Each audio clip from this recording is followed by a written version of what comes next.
मेरा नाम इकरा है। मेरी उम्र 17 साल है। मैं अपनी माँ और भाई के साथ रहती थी। मेरे वालिद फौत हो चुके थे और हमारे घर का सारा निज़ाम मेरे भाई जावेद चला रहे थे। मगर जब से भाई ने अपनी पसंद की शादी की थी और गज़ाला मेरी भाभी बनकर इस घर में आई थी, मेरी तो ज़िंदगी बर्बाद हो गई थी। भाई की गज़ाला से पहली मुलाकात एक जनरल स्टोर पर हुई थी। भाई वहाँ से अपने लिए शैम्पू लेने गए थे और गज़ाला नामी लड़की जो कि हमारे मोहल्ले में रहती थी और इसका किरदार भी अच्छा नहीं था, वो वहाँ से अपने लिए चूड़ियाँ लेने आई थी। बस फिर क्या था, दोनों की आंखों ही आंखों में सेटिंग हो गई। पहले बात दोस्ती तक और फिर बात शादी तक चली गई थी। सब मोहल्ले वालों को पता था कि गज़ाला की कई लड़कों से दोस्ती है, मगर फिर भी भाई ने इसे अपनी शरीक हयात बनाने का फ़ैसला कर लिया था। भाई को इससे बेपनाह मोहब्बत हो गई थी। मैंने और अम्मा ने बहुत मुखालफत की थी, मगर भाई इससे निकाह करके इसे अपने घर ले आए थे। मेरी भाभी पहले दिन से ही मेरे और मेरी माँ के ख़िलाफ़ हो गई थी, बल्कि अब भाभी की वजह से भाई मुझ पर हाथ भी उठाने लगे थे। आज फिर भाई ने जुल्म की हद पार कर दी थी। बीवी की बात सुनने के बाद तो जैसे वो सोचने समझने की सूझबूझ भी खो बैठता था। गज़ाला भाभी ज़रा सी चिंगारी भड़का देती और बस फिर भाई मुंह से नहीं बल्कि लातों और डंडों से मेरी पिटाई शुरू कर देते थे। गज़ाला भाभी बहुत खूबसूरत थी, मगर उसका हुस्न सिर्फ ज़ाहिरी ही था। अंदर से वो बिल्कुल स्याह किरदार की मालिक थी। आते ही सारे घर पर कब्ज़ा कर लिया और मुझे और मेरी अम्मा को पाई पाई का मोहताज कर दिया। अब तो भाई का ये आलम था कि बस भाभी की बात ही इन्हें सच्ची दिखाई देती थी। लोगों की ज़िंदगी ससुराल जाकर तंग होती है, मगर मेरी तो मैके में ही हो चुकी थी। जब से मेरी भाभी आई थी हमारे सर पर तो जैसे कोई थानेदारनी सवार हो चुकी थी। पल पल खुद का वजूद मार कर जीना पड़ रहा था। भाभी को न जाने मुझसे क्या दुश्मनी थी, वो किस बात का बदला हमसे लेना चाहती थी। अभी कल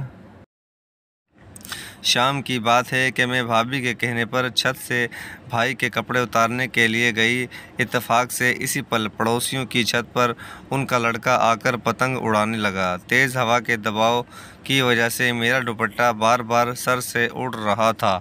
इसी पल भाभी छत पर चली आईं। उसने जब सामने छत पर लड़का देखा तो इन्हें एक और हंगामा करने का मौका मिल गया।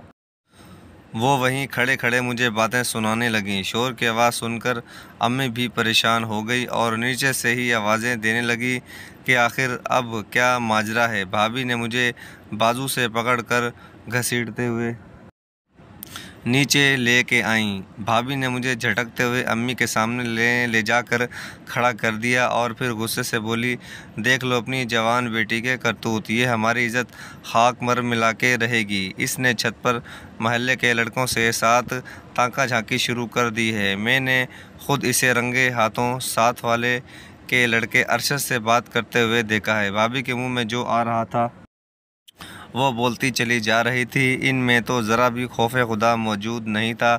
मेरा गुस्सा इस पल 7वें आसमान पर पहुंचा था। मैं कानों को हाथ लगाने लगी। आखिर कोई इस हद तक भी झूठा हो सकता है जितनी झूठी मेरी भाभी थी। मगर जब किस्मत ही ख़राब हो, हमारी लाख कोशिशें भी बेकार जाती हैं। मैं अपनी सफाई में कुछ बोलती इससे पहले ही भाई की गिरजदार आवाज़ मुझे सुनाई दी। वो अभी घर ही में दाखिल हुआ था और दाखिल होते ही भाभी के मुंह से निकलने वाला हर लफ्ज़ वो सुन चुका था। उसका चेहरा गुस्से से लाल हो चुका था। बगैर एक लम्हा भी ज़ाया किए वो फ़ौरन मेरी जानिब बढ़ा और मुझे चुटिया से पकड़कर कमरे में ले जाने लगा। उसकी गिरफ्त में मेरे बाल बुरी तरह खींचे चले जा रहे थे। मैं दर्द से बुलबुला उठी थी। भाई अम्मी को गुस्से से बोला, ये की है आपने तरबियत इस लड़की की, हर वक्त बस मेरी बीवी पर ही नज़र रखती हो, वो क्या कर रही है, क्या खा रही है। कभी इतना ध्यान अपनी इस बेटी पर दिया होता तो आज ये यूं मेरी इज़्ज़त मट्टी में ना मिला रही होती। भाई के शोला उगलते अल्फाज बेचारी अम्मी पर तो सख्ता तारी कर चुके थे। वो फ़ौरन भाग कर मेरे पीछे आईं और मेरे हक़ में सफाई पेश करने लगी, मगर सुनता कौन। भाई को तो बस भाभी की बात ही सच्ची लगती थी। मेरा वजूद खौफ से लर्जा उठा। भाई ने मेरे मुंह पर यके बाद दीगर कई थप्पड़ मार दिए थे। भाई का भारी भरकम हाथ का थप्पड़ खाकर मैं चकरा कर गिरने पर मजबूर हो गई। मेरे गिरने की देर थी, भाई पैरों की ठोकर से मुझे मारते हुए बोला, आज तो तू जिंदा नहीं बचेगी। तेरी हिम्मत कैसे हुई पराए लड़कों के साथ नजरें मिलाने की। उसके मुंह में जो आता गया वो मुझे सुनाता जा रहा था। तभी अम्मी रोती बिलखती कमरे में दाखिल हुई और भाई को रोकने लगी। जब तक भाई का वजूद थक नहीं गया, उसने मुझे मारने से हाथ नहीं रोका। आखिर में कमरे से जाते हुए उसने एक ही बात की थी कि जल्द अज जल्द इस बदकिरदार लड़की को मेरे घर से निकालो, वरना मैं इसका गला दबाकर इसी घर में दफन कर दूंगा। किसी को कानो कान खबर तक नहीं होगी। भाई नफ़रत आमेज़ लहजे में कहता, माँ को भी धक्का देकर वहाँ से चला गया था। भाई को आग बगोला देकर भाभी फ़ौरन भाई की जानिब लपकी थी और बड़े ही प्यार से इनके माथे पर पसीना पोंछकर बोली, दफ़ा करें जावेद, मैंने तो पहले दिन ही बता दिया था कि आपकी बहन का किरदार अच्छा नहीं है। अब आप मज़ीद गुस्सा ना करें, मेरी तो जान बसती है आप में। कहीं किसी रोज़ गुस्से में आपका ब्लड प्रेशर हाई हो गया तो आपकी माँ बहन के लिए वो दिन जश्न से कम नहीं होगा, मगर मेरे लिए और हमारे होने वाले बच्चों के लिए बस आप ही कुल कायनात हैं। भाभी की फिर वही चिकनी चपड़ी बातें सुनकर भाई तो पत्थर से मोम हो चुका था। फ़ौरन चेहरे पर मुस्कुराहट सजाकर बीवी के साथ कमरे में चला गया, मगर जबकि मैं दिल ही दिल में भाभी को कई अल्फाज से नवाजने लगी। मेरा वजूद बुरी तरह से दर्द कर रहा था। मैंने आज पहली बार भाई से मार नहीं खाई थी। मुझे तो बस मार खाने की आदत हो चुकी थी। अब तो दर्द भी महसूस नहीं होता था, बस नाक से खून बहकर अब चक्कर ज़रूर आने लगे थे। अगर ज़रा देर में झुककर कोई काम करूं तो मेरे नाक से खून बहने लगता था। न जाने मेरे साथ क्या मसला पेश आ चुका था। शायद भाई के मेरे सर पर जूतों और डंडे बरसाने की वजह से कोई नब्ज़ कमज़ोर हो चुकी थी, मगर खैर मुझे अब परवाह ही कहाँ थी। इस ज़िल्लत भरी ज़िंदगी से तो मौत को गले लगाना ही बेहतर था। मगर आज जो इल्ज़ाम भाभी ने मेरे किरदार पर लगाया था, ये किसी तौर पर भी काबिल माफ़ी नहीं था। दिल चाहा कि जाकर भाभी का मुंह नोच डालूं और उन्हें याद दिलाऊं कि बद किरदार मैं नहीं बल्कि आप हैं, जिसकी गवाही पूरा मोहल्ला देता था। मगर फिर इसके बदले में भी डबल सज़ा मुझे भुगतना पड़ सकती थी। अम्मी का रो रो कर बुरा हाल था। उन्होंने बेटे को पाने के लिए मिन्नतें मुरादें मानी थी, जो अब जवान होकर बीवी का पल्लू पकड़ कर घूमता फिर रहा था। मेरी माँ तो फिर माँ थी, बेटे की जुल्म और सितम के बावजूद इसे बददुआ नहीं दे सकती थी। न जाने अब आगे मेरे साथ क्या होने वाला था। अम्मी ने रात को चुपके से किचन में जाकर हल्दी मिला नीम गर्म दूध मुझे ला कर दिया ताकि मैं पीकर सुकून की नींद सो सकूं। इसीलिए दूध पीकर जैसे ही लेटी तो फ़ौरन आंख लग गई। सुबह मेरी आंख एक शोर के साथ खुली थी। भाभी ने एक बार फिर किसी बात पर शोर मचा रखा था। मैं हड़बड़ा कर उठ बैठी और भाग कर कमरे से बाहर निकली। अम्मी जो रात को मेरी खातिर छुप कर दूध लाई थी, अब भाभी अम्मी से इसी का हिसाब मांग रही थी। जब अम्मी ने सच बताया तो भाभी मज़ीद गुस्से से अम्मी पर चिल्लाने लगी। भाई सुबह ही सुबह घर से निकल चुका था। उसने मेरा कमरे से बाहर निकलना तक बंद कर दिया था। दिन के वक्त जब वो घर आया तो उसके साथ चंद लोग भी मौजूद थे। मैं और अम्मी हैरानगी से इन लोगों को देखने लगे। आज से पहले तो भाई कभी किसी दोस्त को घर नहीं लेकर आया था। कुछ देर बाद भाभी कमरे में आई और मेरे सर पर लाल चुनरी का घूंघट डालते हुए जो बोली वो सुनकर मेरे पैरों के नीचे से ज़मीन निकल गई। मुझे अपनी समातों पर यकीन नहीं आ रहा था। भाभी बोली कि बाहर मौलवी साहब आए हैं, आज तुम्हारा निकाह है। बस खामोशी से 3 बार कबूल है कह देना, वरना आज की रात कब्र में उतरने के लिए तैयार हो जाओ। भाभी के अल्फाज मुझ पर बिजली बनकर गिरे थे। मेरी माँ जो हवास बाख्ता होकर उठी और भाई के सामने हाथ जोड़ने लगी, मिन्नतें करने लगी, मगर आज से पहले कभी भाई ने हमारी बात मानी थी जो आज मान लेते। उन्होंने माँ की एक न सुनी और इन्हें भी झिड़क कर खामोश करवा दिया। मैं हक्का बक्का सी मौलवी साहब की आवाज़ सुन रही थी जो मुझसे बार बार कबूल है कह रहे थे। कौन था मेरा शोहर? मैं कुछ नहीं जानती थी, मगर उसके बावजूद फ़ौरन कबूल कर लिया। जो भी था जैसा भी था, मगर कम से कम मेरे भाई से तो अच्छा ही होगा। यही सोचकर मैं खुश हो गई। आखिर भाई की मार और डांट से तो छुटकारा मिल जाता। मौलवी साहब बाहर निकले तो मेरी माँ परेशानी से रोते हुए मेरे सीने लगकर माफ़ियाँ मांगने लगीं, मगर मैंने एक बार फिर इनकी ढाढ़स बांधते हुए कहा कि शायद यही आपकी बेटी के लिए बेहतर है। शोहर के यहाँ जाकर भाई के जुल्म व सितम तो नहीं सहना पड़ेंगे। यही सोचकर माँ को तसल्ली दी और फिर एक अनजान शख्स के साथ घर से रुखसत हो गई। उसी पल मुझे शिद्दत से अब्बू की याद आई थी, मगर खैर खुदा की लाठी भी बे-आवाज़ थी। एक न एक दिन उन पर बरसनी ज़रूर थी। मेरे सब्र की भी वो हद थी कि मैं भाई का हर जुल्म सितम खामोशी से बर्दाश्त कर लिया करती थी। शौहर के साथ रुखसत होकर मैं उसके घर आ गई। टूटा-फूटा सा घर, गोया सदियों से इसे मरम्मत ना किया गया हो। इस कदर पुराना कि ऐसा लगता था कि एक तूफ़ान से ही सर पर उसकी छत गिर जाएगी। कमरे में सिर्फ एक चारपाई रखी थी, जिस पर ले जाकर मुझे बिठा दिया गया। जब मैंने नज़र उठाकर मुझे यहाँ लाने वाली औरत को देखा तो वो एक उम्र रसीदा खातून थी। शक्ल से काफ़ी मासूम लगी। मैंने इन्हें देखकर फ़ौरन सवाल किया कि अम्मा जी, क्या आप मेरी सास हैं? मेरे सवाल पर उस औरत ने उछलकर ख़ुद को मुझसे दूर किया और फिर कानों को हाथ लगाती हुई जो बात बोली, इसे सुनकर एक पल को तो मेरा भी दिल सीने से बाहर आ गया था। वो औरत तो मेरी सास नहीं बल्कि सौतन थी। मैं हैरत से इसे देखती रह गई। भला ये कैसे मुमकिन था, इतनी बूढ़ी औरत मेरी सौतन? मगर जैसे ही अचानक मेरा निकाह हुआ था वैसे ये भी मुमकिन हो सकता था। कुछ देर बाद एक उधेड़ उम्र शख्स कमरे में दाखिल हुआ और आकर मेरे सामने बैठ गया।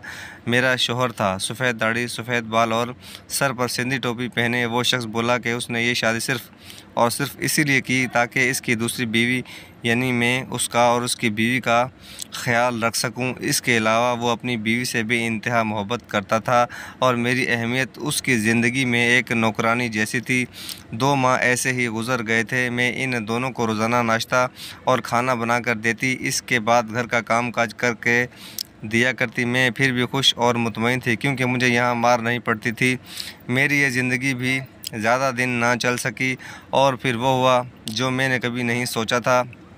एक रोज़ जब सुबह उठी तो मेरी सौतन अभी तक सो रही थी। हालांकि इनका पिछले 2 माह से मामूल था कि वो रोज़ाना फजर के वक़्त नमाज अदा करने के बाद मुझे भी जगा दिया करती।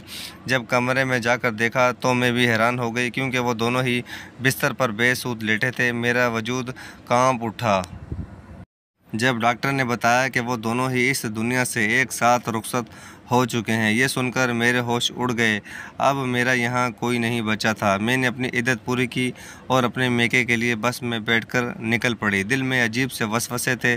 जब से निकाह हुआ था किसी ने खैर खबर नहीं ली थी। न जाने मुझे यूँ देखकर उन पर क्या गुजरने वाली थी। मैं मेके पहुँची तो घर की गली की जाने मुड़ी। तभी मुझे खुद से आगे फटे पुराने कपड़ों में एक भिखारन नज़र आई। मेरे कदम तो ठटक कर रह गए जब वो भिखारन हमारे घर में दाखिल हुई। मैंने उनका चेहरा देख लिया था। एक पल तो मुझ पर बिजली बरसी थी।